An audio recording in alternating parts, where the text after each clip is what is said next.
The world is definitely going to end one day. All of this will be gone, and there's nothing we can do to stop it. Everything is temporary, and we're all going to die. I'm going to talk to some experts, share some history, and find out the truth about what's finally going to do us in, how long we have till it happens, and if there's anything we can do to slow it down.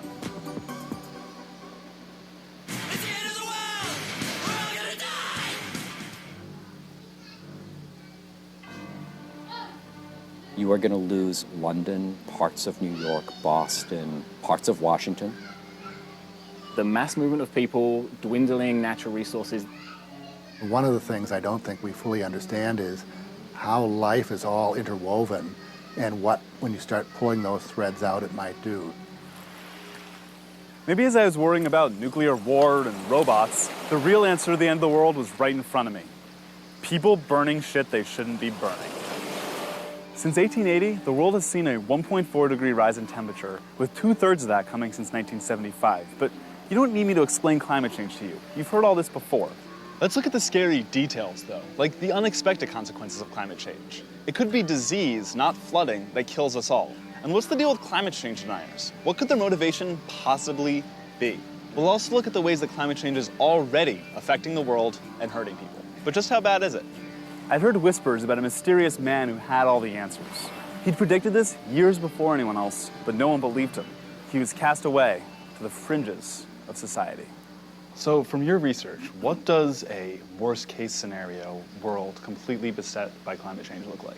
Well, the scientists are, of course, continuing to wrestle with the details, but there are some who are concerned that the vast stores of methane and carbon dioxide in the frozen Arctic soils of the world could be released over a time period that would actually significantly worsen the climate crisis.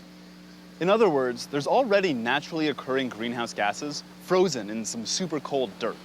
But as the Earth gets warmer from human-caused greenhouse gases, those natural gases could defrost and be released into the atmosphere.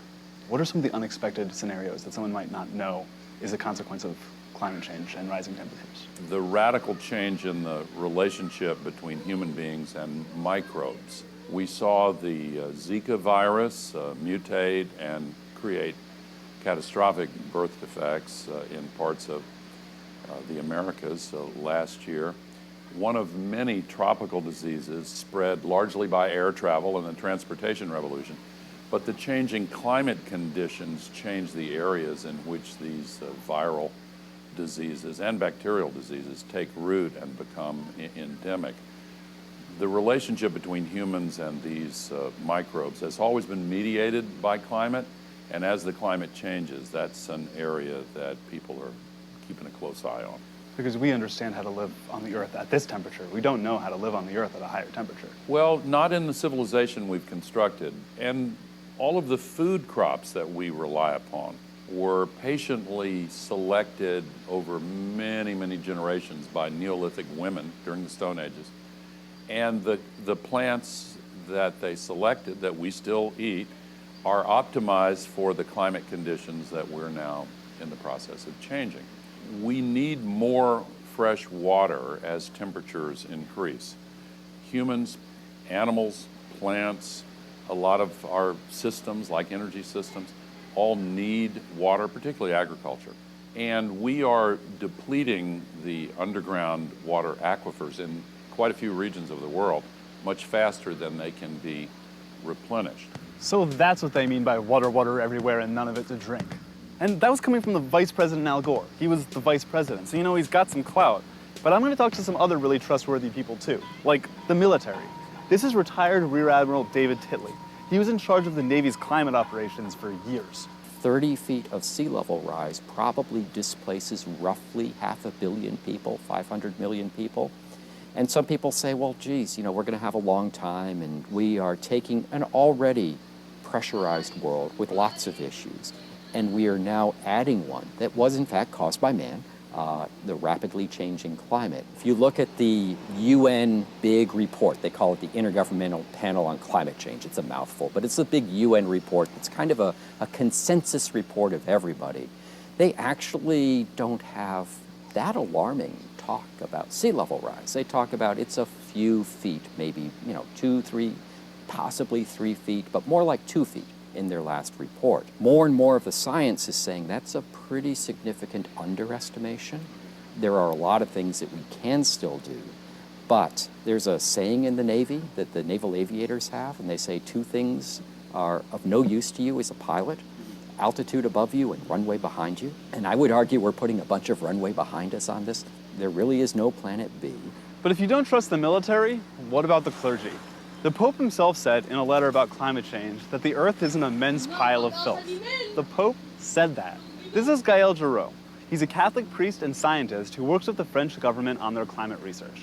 If we don't do anything, maybe some of the images we find in the last book of the Bible, the Apocalypse, will have to be interpreted literally along this median scenario of the IPCC, which is the International Panel for Scientists in Climate. And then we should have something like 74% of the population on Earth at the end of this century, which will be under lethal threat because of heat. So I would not expect the entire mankind to disappear, but certainly genocides to take place.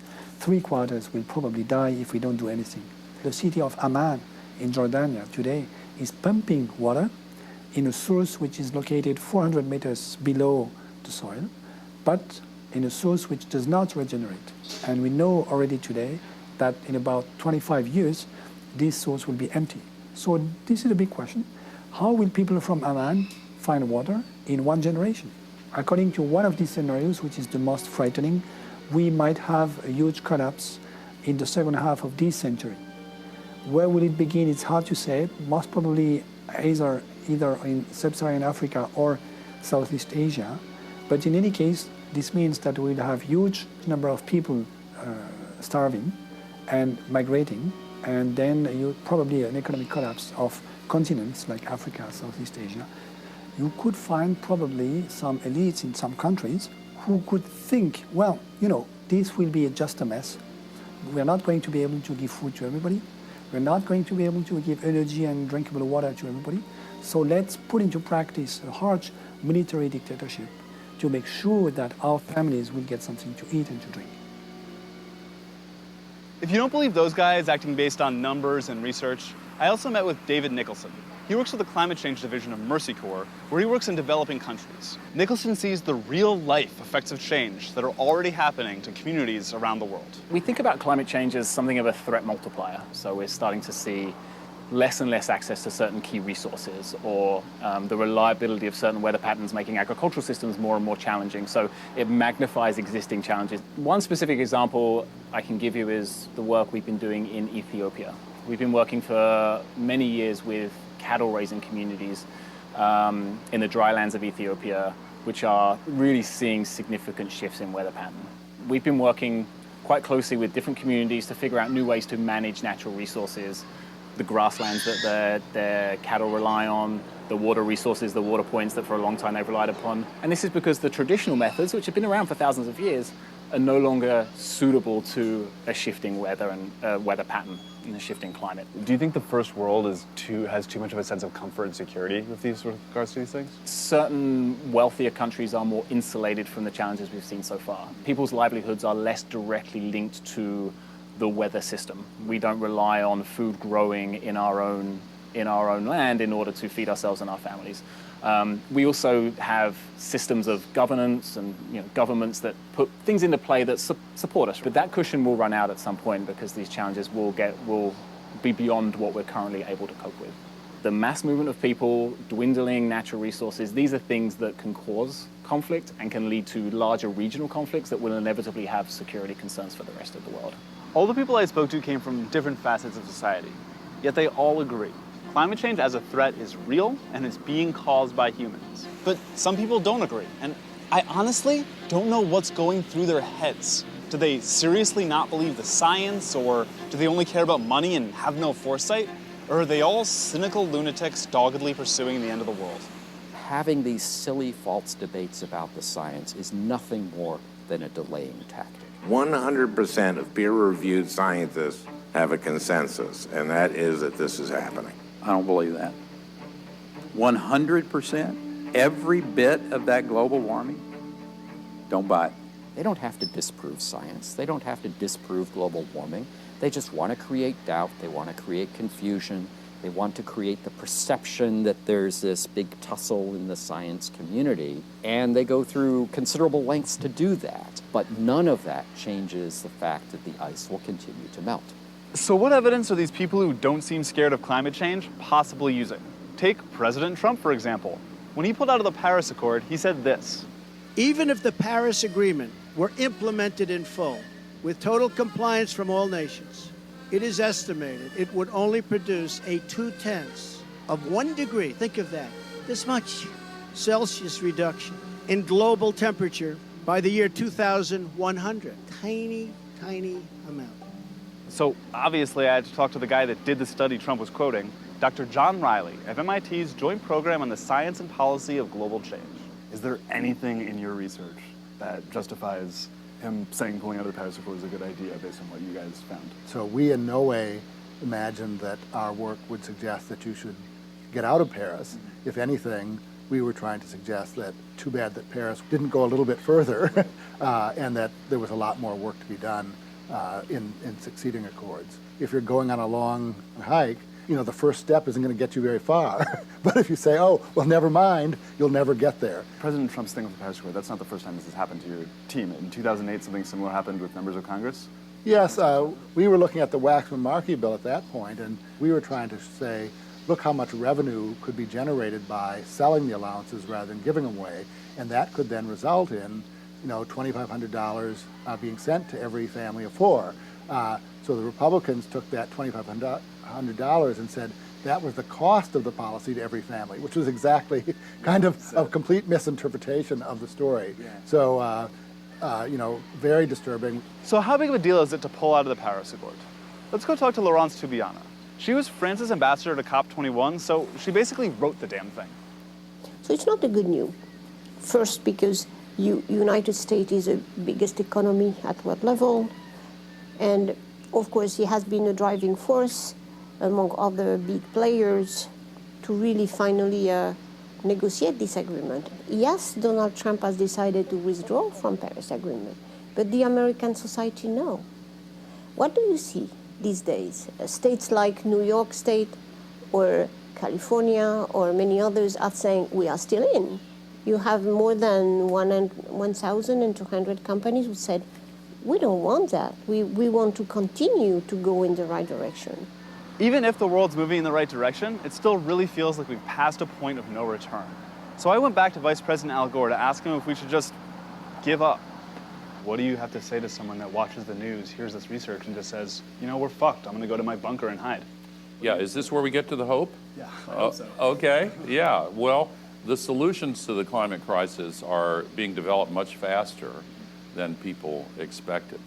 Electricity, for example, from solar and wind is now cheaper in many regions than electricity from burning fossil fuels. Sustainable agriculture, sustainable forestry, battery technologies, electric vehicles, retrofit of buildings. All of these are job creators. All of these are developing quickly. We do need the policies that will push these solutions forward.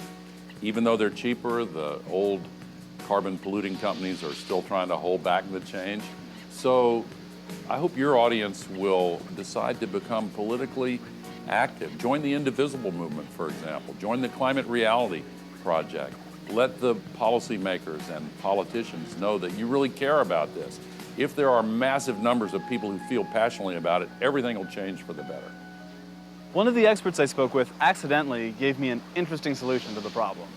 It may be that whole chunks of the earth become largely uninhabitable and impoverished, and in that sense, greenhouse gas emissions may be self-limiting. If there's few people and we're all poor, we won't be driving Hummers around. That's not the type of policy we recommend to solve climate change. But it's too late. You already said it. So if a human-free Earth is key, what could destroy all humans but leave the Earth intact? Major disease could do it. Grab your hand sanitizer, because next time we dive headfirst into global epidemic.